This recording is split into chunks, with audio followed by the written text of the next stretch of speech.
Hello and welcome to Knowledge Center classes. In today's video, we are going to discuss nationalism in India. It is a major topic, important topic of history. And today's video, we are going to discuss First World War, उसका impact India पे, the idea of Satyagraha, Rowlatt act 1919 में जो हुआ था जिसे हम black act के नाम से जानते हैं, जलियांवाला बाग इंसिडेंट 1919 में हुआ था। तो इन सभी टॉपिक के बारे में हम डिस्कस करने वाले हैं डिटेल में, ठीक है। So let's start the video with first world war and its impact. यहाँ पे बात करेंगे हम फर्स्ट वर्ल्ड वॉर की। फर्स्ट वर्ल्ड वॉर कब हुआ था? 1914 में। 1914 से 1918 के बीच में फर्स्ट वर्ल्ड वॉर हुआ था। इंडिया का पार्टिसिपेशन इसमें डायरेक्टली नहीं था, इनडायरेक्टली था, क्योंकि इंडिया ब्रिटिशर्स के अंडर एक कॉलोनीज थी। उन सभी कॉलोनीज जैसे कि वियतनाम, उन्हीं में से एक इंडिया भी था, ठीक है। तो इसीलिए इंडिया को सपोर्ट करना पड़ा indirectly. First of all, the first world war created a new economic and political situation. क्या सिचुएशन क्रिएट की थी? It lead to the huge increase in defence system. उन्होंने इंक्रीज़ किया, डिफेंस सिस्टम को increase किया, और इन डिफेंस सिस्टम इंक्रीज़ करने के लिए उन्हें काफ़ी एक्सपेंडिचर करने पड़े। तो गवर्नमेंट ने क्या किया? एक्सपेंडिचर बढ़ाने से उनके ऊपर बर्डन बढ़ गया। उस बर्डन को कम करने के लिए they raised custom duties and they introduce income tax. उन्होंने लोगों के ऊपर, हमारी इंडियन डेमोक्रेसी के ऊपर क्या कर दिया? टैक्सेस बढ़ा दिए, ठीक है। Even villagers were called upon two supply soldiers. गांव वालों को बोल दिया गया, वहाँ पे कॉलोनीज़ के अंदर जितने भी विलेज, रूरल एरिया में लोग रहा करते थे, कि आपको यहाँ पे फोर्स में, आर्मी में यहाँ पे ज्वाइन करना होगा to support in first world war. Many of the parts of India were suffered failure of crop. उस वक्त सिचुएशन ये हुई कि उस वक्त फसल भी ख़राब हो चुकी थी, फेमाइन, भुखमरी आ चुकी थी, क्योंकि क्रॉप फेलियर से सिचुएशन ये हो गई कि फूड शॉर्टेज काफ़ी हो चुकी थी। और उसी सिचुएशन में एपिडेमिक क्रिएट हुआ, एपिडेमिक, इन्फ्लुएंजा एपिडेमिक क्रिएट हुआ, जिससे 12 से 15 मिलियन लोग उस वक्त पे मारे गए। अब जब फर्स्ट वर्ल्ड वॉर एंड हुआ 1918 में, तो लोग सोचने लगे कि उन्हें इन सब परेशानियों से, मुश्किलों से आज़ादी मिलेगी, but that did not happen. ये हुआ ही नहीं। एट दिस स्टेज, अब ये सिचुएशन जब चली रही थी, a new leader appeared and suggested a new mode of struggle. अब हम उन्हीं के बारे में जानेंगे, वो थे गांधी जी। गांधी जी साउथ अफ्रीका से आए थे 1915 में, ठीक है। तो हम यहीं पे हम बात करेंगे गांधी जी के बारे में और उनके आइडिया के बारे में। As I told you, in January 1915 Mahatma Gandhi returned to India from South Africa. Okay, he suggested that the physical force was not necessary to fight the oppressor if the cause was true. अगर उनका मानना था कि अगर आप सच के लिए लड़ रहे हो तो आपको नॉन वायलेंस के साथ और सच के साथ लड़ना चाहिए, ठीक है। नॉन वायलेंस के साथ इसलिए उन्होंने बोला क्योंकि वो वायलेंस के साथ वो इस रास्ते को आगे बढ़ाना सही नहीं मानते थे। So after arriving in India, Mahatma Gandhi successfully organise satyagraha movement in many places of the country. पता है, आने के बाद उन्होंने क्या किया? सबसे पहले उन्होंने टाइम लिया पूरी इंडिया को घूमने का। पूरी तरीके से उन्होंने वहाँ पे टूर किया, और टूर करने के बाद में, घूमने के बाद, ऑब्जर्व करने के बाद उन्होंने देखा कि इंडिया में क्या क्या प्रॉब्लम्स हैं और उनको किस तरीके से हम दूर कर सकते हैं। तो जब इंडिया आए तो उन्होंने सच के साथ, सत्याग्रह के साथ लड़ने की कोशिश की। सत्याग्रह, जब हम इसको संधि विच्छेद करके देखें ना, तो ये 2 पार्ट में डिवाइड हो जाता है, सत्य प्लस आग्रह। दैट मीन्स अगर आपको अपनी बात को रखना है ब्रिटिशर्स के सामने, तो आप with non violence and with the truth, with the help of and with the power of truth, आप उन्हें ब्रिटिशर्स के सामने रख सकते हो, तो वो आपकी बातें सुनेंगे, ठीक है। He advocated the physical force was not necessary to fight the oppressor. उनके अकॉर्डिंग क्या था कि ज़रूरी नहीं है कि हम लोग अपनी वायलेंस के साथ, अपने फिज़िकल फोर्स के साथ या लड़ाई के साथ अपनी बातों को सामने रखें। वो मानते थे कि हम लोग पीसफुली अपनी चीज़ों को सामने रख सकते हैं, अपनी बातों को सामने रख सकते हैं, ठीक है। इवन रिवॉल्ट स्टार्ट कर सकते हैं। तो कुछ इंपॉर्टेंट सत्याग्रह के बारे में हम पढ़ने वाले हैं जो हुए थे 1916 में, 1917 और 1918 में। 1916 में जो मूवमेंट हुआ था वो था हमारा चंपारण मूवमेंट। सेकेंड 1917 में खेड़ा मूवमेंट हुआ था। 1918 में हुआ था अहमदाबाद सत्याग्रह, ठीक है। चंपारण मूवमेंट इंडिगो प्लांटर्स से रिलेट करता है। इंडिगो प्लांटर्स, आपको पता होगा यहाँ पे इंडिगो का मतलब क्या होता है, नील, नील की खेती। उस वक्त पे ना 3 खटिया सिस्टम था, मतलब 3/20 सभी लोगों के साथ ये मैंडेटरी था, इतने पे अपनी लैंड एरिया पे इतना उन्हें इंडिगो प्लांट करना ही होता था, ठीक है। और तो उससे लोग काफ़ी परेशान थे। तो in 1916 when he travel to Champaran in Bihar, तो he inspired all the peasants to struggle against the oppressive plantation system, और ये काफ़ी सत्याग्रह सक्सेसफुल भी हुआ। अब बात करते हैं उसके बाद जब काफ़ी सक्सेसफुल रहा 1917 में खेड़ा डिस्ट्रिक्ट में गुजरात में मूवमेंट फिर से स्टार्ट हुआ, और he organise who Gandhi ji organise a satyagraha to support the demand of peasants of the Kheda district of Gujarat.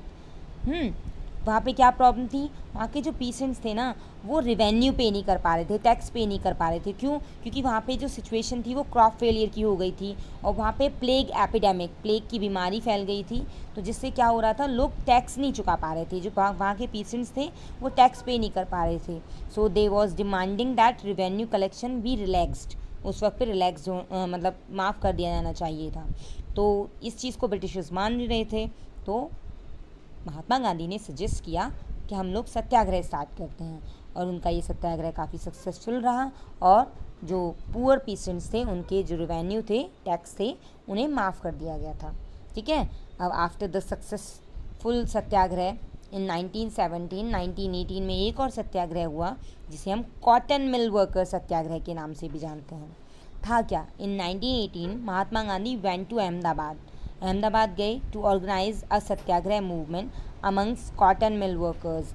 यहाँ पे उन्होंने कॉटन मिल वर्कर्स को प्रॉब्लम थी कि उनकी जो सैलरी थी, उनके जो अलाउंसेस थे वो बहुत कम थे, क्योंकि एक्सपेंडिचर काफ़ी हो गए थे, आपको पता है, because of first world war. लेकिन उनकी जो इनकम थी वो वही थी, स्टेबल इनकम थी। अब ऐसा तो चल नहीं सकता, क्योंकि जब इन्फ्लेशन होती है, महंगाई होती है, तो हमारी इनकम भी इंक्रीज़ होनी चाहिए। तो गांधी जी ने उन्हें सजेस्ट किया कि आपको 35% अपनी इनकम को इंक्रीज़ करने के लिए डिमांड करना चाहिए। तो कॉटन मिल वर्कर्स ने सत्याग्रह के थ्रू 35% और 31 to 35% उन्होंने अपनी इनकम में इंक्रीज़ के लिए डिमांड की। तो ये सक्सेसफुल रही, और यहाँ पे ये तीनों ही हमारे 1916, 17 और 18 तीनों मूवमेंट, तीनों सत्याग्रह काफ़ी सक्सेसफुल रहे, ठीक है। तो अब इन्हीं के साथ साथ जब इतने सारे मूवमेंट सक्सेसफुल हो रहे थे, तो ब्रिटिशर्स डर गए। उन्होंने सोचा कि देखो ये इतने सारे सत्याग्रह इतने सक्सेसफुल रहने वाले हैं, तो हमारी जो पावर्स है वो कम ना हो जाएं। तो उन्होंने एक एक्ट पास किया, जिस एक्ट के बारे में हम आगे पढ़ने वाले हैं 1919 में। अच्छा, यहाँ पे क्रोनोलॉजी आप देख रहे होंगे। 1915 में कौन आए? गांधी जी आए। 16 में क्या हुआ? उन्होंने सत्याग्रह स्टार्ट किया, ठीक है, इंडिगो प्लांटेशन वाला, जो कहाँ हुआ था? चंपारण में। 17 में क्या हुआ? खेड़ा मूवमेंट हुआ गुजरात में। 18 में क्या हुआ हमारा? 18 में हुआ कॉटन मिल वर्कर सत्याग्रह, ठीक है। अब 19 पे आ जाते हैं, सीरीज से चल रहे हैं हम लोग यहाँ पे। तो रॉलेट एक्ट जब पास किया गया, ये 1919 में हुआ। So let's see in detail. When the Rowlatt act 1919 was pass हरिडली through the imperial legislative council. किसके थ्रू इसे पास किया गया था? इम्पीरियल लेजिस्लेटिव काउंसिल के थ्रू पास किया गया था। इस एक्ट के थ्रू गवर्नमेंट को इनॉर्मस पावर दी गई, बहुत सारी पावर्स दी गई। अब आपको पता है इतनी सारी पावर्स दी जाएंगी, तो गवर्नमेंट या वहाँ के जो सिक्योरिटी थी या पुलिस थी, उन्होंने इस पावर का मिसयूज़ किया। अब पहले रॉलेट एक्ट के बारे में जान लेते हैं। ये था क्या? इसको ब्लैक एक्ट के नाम से भी हम लोग बोलते हैं, काला कानून, ठीक है। काला कानून क्यों बोलते हैं हम इसको? काला कानून इसलिए बोल सकते हैं क्योंकि यहाँ पे ज़्यादा पावर्स लोगों को दे दी गई थी, ब्रिटिशर्स को दे दी गई थी। और गांधी जी चाहते थे कि वो non violent civil disobedience movement करें इसके खिलाफ, इस कानून के खिलाफ। अब था क्या ये रॉलेट एक्ट? इस रॉलेट एक्ट में ये ऑब्ज़र्व किया गया था कि जितने भी लोकल लीडर्स होंगे, या अगर आप किसी भी तरीके का कलेक्शन करते हो या कहीं भी इकट्ठे होते हो या पाए जाते हो, तो आप क्या करोगे? रॉलेट एक्ट के खिलाफ होगे। The act gave the government enormous powers to repress all the political activities. जितनी भी पॉलिटिकल एक्टिविटीज़ हो रही थी उनको ख़त्म करने के लिए, उनको दबाने के लिए रॉलेट एक्ट पास किया गया था। And it is allowed to detention of political prisoners without trial for the 2 years। मतलब यहाँ पे अगर आप मान लीजिए इकट्ठे हो जाते हैं और उन्हें लगता है ब्रिटिशर्स को और उनके सोल्जर्स को या वहाँ की पुलिस को कि आप वहाँ पे ब्रिटिशर्स के ख़िलाफ़ कुछ एक्टिविटी क्रिएट कर रहे हो या कुछ प्लान कर रहे हो, तो वो आपको वहीं पे कैप्चर कर लेंगे, है ना, आपको वहीं पे अरेस्ट कर लेंगे और विदाउट प्रूविंग योर इनोसेंस आपको कोई भी टाइम पीरियड नहीं दिया जाएगा ट्रायल का किसी भी चीज़ का और सीधे आपको सज़ा सुना दी जाएगी। इसीलिए इसे काला कानून बोलते थे, क्योंकि इसके खिलाफ कुछ नहीं किया जा सकता था। अब आपको पता है न्यूटन के 3rd लॉ के अकॉर्डिंग जहाँ पे एक एक्शन होता है ना, तो उसका रिएक्शन भी होता है। तो जैसे सत्याग्रह बहुत सारे सक्सेसफुल हुए, तो उसका रिएक्शन क्या दिया ब्रिटिशर्स ने? रॉलेट एक्ट ला के। अब जब रॉलेट एक्ट ब्रिटिशर्स ने ला के दिया तो अब हमारी बारी थी, तो गांधी जी ने वापस से रिएक्शन दिया। क्या? उन्होंने एक non violent civil disobedience movement start किया। नॉन वायलेंस, ठीक है। ये सिविल डिसोबीडियंस मूवमेंट 1930 वाला नहीं है, ये 6 अप्रैल को उन्होंने हड़ताल डिक्लेयर की। किसके खिलाफ? रॉलेट एक्ट के खिलाफ इन्होंने हड़ताल डिक्लेयर की थी। 6 अप्रैल 1919 को ये ऑब्ज़र्व किया गया, उस दिन सत्याग्रह डे मनाया गया कि पूरी कंट्री में सभी लोग फास्ट और हड़ताल करेंगे। सभी जो दुकानें हैं और आसपास जितने भी ऑफिसेज हैं वो सभी बंद होंगे, रैलीज़ निकाली जाएंगी, स्ट्राइक होगी, जितने भी वर्कशॉप्स थे, शॉप्स थे, सब बंद कर दिए गए थे।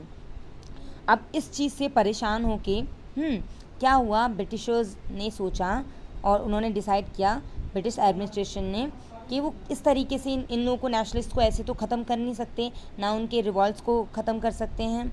सो local leaders were picked up from the Amritsar and Mahatma Gandhi was barred from entering Delhi. उनको मना कर दिया गया कि वो एंट्री नहीं कर सकते हैं। लोकल लीडर्स को वहाँ से उठा लिया गया अमृतसर से और कैप्चर कर लिया गया, उन्हें अरेस्ट कर लिया गया। महात्मा गांधी को मना कर दिया गया कि वो दिल्ली में एंट्री नहीं कर सकते हैं। पता है उसी वक्त पे सिचुएशन ये क्रिएट हुई कि जनरल डायर ने एक गलती कर दी। क्या गलती की थी? जलियांवाला बाग इंसिडेंट। लेकिन वो ब्रिटिशर्स के लिए गलती नहीं थी, ठीक है। उस वक्त पे मार्शल लॉ, जब आप देखेंगे नेक्स्ट स्लाइड में हम बात करेंगे यहाँ पे जलियांवाला बाग इंसिडेंट के बारे में। हमने अभी रॉलेट एक्ट कंप्लीट कर लिया। रॉलेट एक्ट कब हुआ था? 1919 में हुआ था। ये ब्लैक एक्ट था। इस एक्ट के थ्रू गवर्नमेंट को इनॉर्मस पावर्स दी गई। किसके लिए? To repress political activities and allow detention of political prisoners without trial for 2 years। 2 साल तक के लिए उन्हें जेल में बंद किया जा सकता था, उनको सज़ा सुनाई जा सकती थी। अब मार्शल लॉ के बारे में बात करते हैं। मार्शल लॉ देखिए यहाँ पे स्क्रीन पे।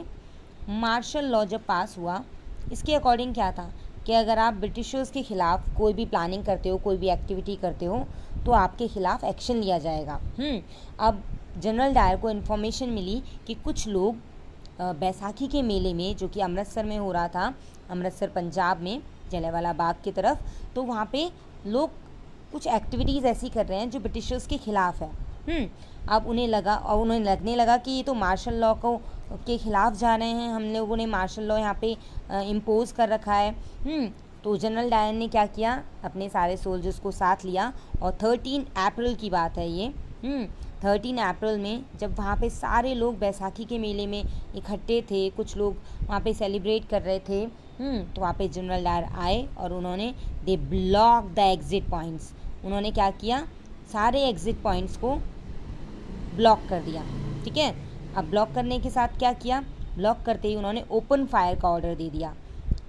General Dyer enter the area, Jallianwala Bagh में वो एंट्री करी उन्होंने और उन्होंने सारे एग्ज़िट पॉइंट को बंद कर दिया और उसके बाद ओपन फायर के लिए ऑर्डर दिया, जिसमें हमारे सैकड़ों लोग मारे गए, ठीक है। अब यहाँ पे क्या हुआ था, अब उन्हें लग रहा था, क्योंकि जनरल डायर को, कि यहाँ पे कुछ ऐसी एक्टिविटी हो रही है जिससे मार्शल लॉ के ख़िलाफ़ मतलब कुछ एक्शन लिया जा रहा है, मार्शल लॉ को तोड़ा जा रहा है।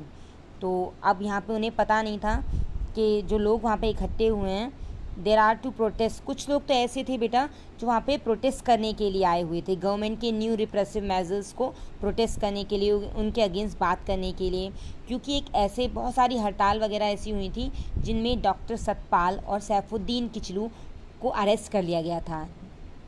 Just remember their name, Saifuddin Kitchlew और डॉक्टर सतपाल, उनको कैप्चर कर लिया गया था, बाकी लीडर्स को कैप्चर कर लिया गया था।